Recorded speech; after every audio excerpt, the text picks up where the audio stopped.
വിശുദ്ധ യോഹന്നാന് ലഭിച്ച വെളിപാട് അധ്യായം 18. ബാബിലോണിന്റെ പതനം. ഇതിനുശേഷം സ്വർഗത്തിൽ നിന്ന് വേറൊരു ദൂതൻ ഇറങ്ങി വരുന്നത് ഞാൻ കണ്ടു. അവന് വലിയ അധികാരമുണ്ടായിരുന്നു. അവന്റെ തേജസ് കൊണ്ട് ഭൂമി പ്രകാശിച്ചു. അവൻ ശക്തമായ സ്വരത്തിൽ വിളിച്ചു പറഞ്ഞു, വീണു, മഹാബാബിലോൺ വീണു. അവൾ പിശാചുക്കളുടെ വാസസ്ഥലവും എല്ലാ അശുദ്ധാത്മാക്കളുടെയും സങ്കേതവും അശുദ്ധവും ബീഭത്സവുമായ സകല പക്ഷികളുടെയും താവളവുമായി. എന്തെന്നാൽ സകല ജനതകളും അവളുടെ ഭോഗാസക്തിയുടെ മാദകമായ വീഞ്ഞ് പാനം ചെയ്തു. ഭൂമിയിലെ രാജാക്കന്മാർ അവളുമായി വ്യഭിചാരം ചെയ്തു. അവളുടെ സുഖഭോഗ വസ്തുക്കൾ വഴി വ്യാപാരികൾ ധനികരായി. സ്വർഗത്തിൽ നിന്ന് വേറൊരു സ്വരം ഞാൻ കേട്ടു, എൻ്റെ ജനമേ, അവളിൽ നിന്ന് ഓടി അകലുവേൻ, അല്ലെങ്കിൽ അവളുടെ പാപങ്ങളിൽ നിങ്ങൾ പങ്കാളികളാകും. അവളുടെ മേൽ പതിച്ച മഹാമാരികൾ നിങ്ങളെയും പിടികൂടും. അവളുടെ പാപങ്ങൾ ആകാശത്തോളം കൂമ്പാരം കൂടിയിരിക്കുന്നു. ദൈവം അവളുടെ അതിക്രമങ്ങൾ ഓർമ്മിക്കുകയും ചെയ്തിരിക്കുന്നു. അവൾ കൊടുത്തതുപോലെ തന്നെ അവൾക്കും തിരികെ കൊടുക്കുവിൻ.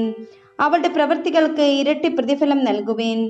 അവൾ കലർത്തി തന്ന പാനപാത്രത്തിൽ അവൾക്ക് ഇരട്ടി കലർത്തി കൊടുക്കുവിൻ. അവൾ തന്നെ എത്രത്തോളം മഹത്വപ്പെടുത്തുകയും സുഖഭോഗങ്ങൾ അനുഭവിക്കുകയും ചെയ്തുവോ അത്രത്തോളം പീഡനവും ദുഃഖവും അവൾക്ക് നൽകുവേൻ. എന്തെന്നാൽ അവൾ ഹൃദയത്തിൽ പറയുന്നു, ഞാൻ രാജ്ഞിയായി വാഴുന്നു, ഞാൻ വിധവയല്ല, എനിക്കൊരിക്കലും വിലപിക്കേണ്ടി വരികയില്ല.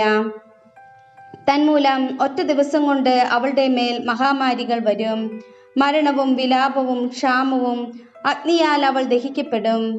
അവളെ വിധിക്കുന്ന ദൈവമായ കർത്താവ് ശക്തനാണ്. ജനങ്ങൾ ബാബിലോണിനെ കുറിച്ച് വിലപിക്കുന്നു. അവളോടൊത്ത് വ്യഭിചാരം ചെയ്യുകയും ഭോഗജീവിതം നയിക്കുകയും ചെയ്ത ഭൂമിയിലെ രാജാക്കന്മാർ അവൾ കത്തിയെരിയുന്ന പുക കാണുമ്പോൾ അവളെക്കുറിച്ച് കരയുകയും അലമുറയിടുകയും ചെയ്യും. അവളുടെ പീഡകളെക്കുറിച്ചുള്ള ഭയം നിമിത്തം അകലെ നിന്നുകൊണ്ട് അവർ പറയും, കഷ്ടം കഷ്ടം, മഹാനഗരമേ, സുശക്ത നഗരമായ ബാബിലോണേ, ഒരു വിനാഴിക കൊണ്ട് നിന്റെ വിധി വന്നു കഴിഞ്ഞല്ലോ. ഭൂമിയിലെ വ്യാപാരികൾ അവളെക്കുറിച്ച് കരയുകയും ദുഃഖിക്കുകയും ചെയ്യുന്നു. അവരുടെ കച്ചവട സാധനങ്ങൾ ആരും വാങ്ങുന്നില്ല.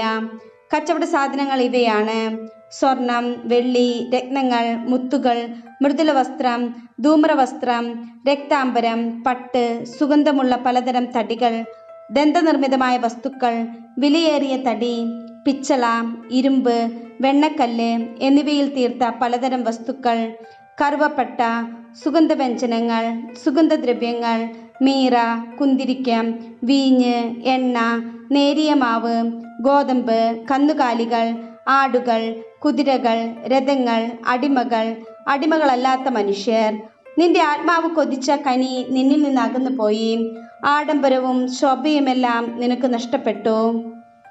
അവയൊന്നും ഇനി ഒരിക്കലും നീ കാണുകയില്ല.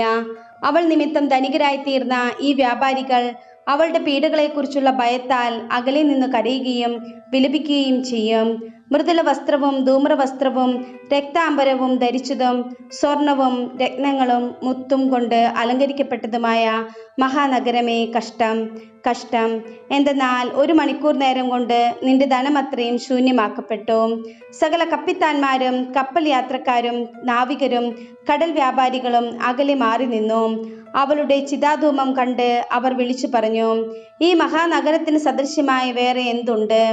അവർ തങ്ങളുടെ തലയിൽ പൊടി വിതറുകയും കരഞ്ഞും വിലപിച്ചുകൊണ്ടും വിളിച്ചു പറയുകയും ചെയ്തു, മഹാനഗരമേ, കഷ്ടം കഷ്ടം. കടലിൽ കപ്പലുള്ളവരെല്ലാം നീ മൂലം സമ്പന്നരായി. പക്ഷേ 1 മണിക്കൂർ കൊണ്ട് നീ നശിപ്പിക്കപ്പെട്ടു. അല്ലയോ സ്വർഗമേ, വിശുദ്ധരെ, അപ്പോസ്തലന്മാരെ, പ്രവാചകന്മാരെ, അവളുടെ നാശത്തിൽ ആഹ്ലാദിക്കുവിൻ. ദൈവം നിങ്ങൾക്ക് വേണ്ടി അവൾക്കെതിരെ വിധി പ്രസ്താവിച്ചു കഴിഞ്ഞു. അനന്തരം ശക്തനായ ഒരു ദൂതൻ വലിയ തിരികല്ല് പോലുള്ള ഒരു കല്ലെടുത്ത് കടലിലേക്ക് എറിഞ്ഞിട്ട് പറഞ്ഞു, ബാബിലോൺ മഹാനഗരവും ഇതുപോലെ വലിച്ചെറിയപ്പെടും. ഇനിയൊരിക്കലും അവൾ കാണപ്പെടുകയില്ല. വീണ വായനക്കാരുടെയും ഗായകരുടെയും കുഴലൂതുന്നവരുടെയും കാഹളം വിളിക്കുന്നവരുടെയും ശബ്ദം ഇനിയൊരിക്കലും നിന്നിൽ കേൾക്കുകയില്ല. കരകൗശല വിദഗ്ധരാരും നിന്നിൽ ഇനിമേൽ കാണപ്പെടുകയില്ല. തിരികല്ലിൻ്റെ സ്വരം നിന്നിൽ നിന്ന് ഉയരുകയില്ല. ഒരു ദീപവും ഇനിയൊരിക്കലും നിന്നിൽ പ്രകാശിക്കുകയില്ല. വധുവരന്മാരുടെ സ്വരം ഇനിയൊരിക്കലും നിന്നിൽ കേൾക്കുകയുമില്ല. നിന്റെ വ്യാപാരികൾ ഭൂമിയിൽ ഉന്നതന്മാരായിരുന്നു. നിന്റെ ആഭിചാരം കൊണ്ട് സകല ജനതകളെയും നീ വഞ്ചിക്കുകയും ചെയ്തു. പ്രവാചകരുടെയും വിശുദ്ധരുടെയും ഭൂമിയിൽ വധിക്കപ്പെട്ട സകലരുടെയും രക്തം അവളിൽ കാണപ്പെട്ടു.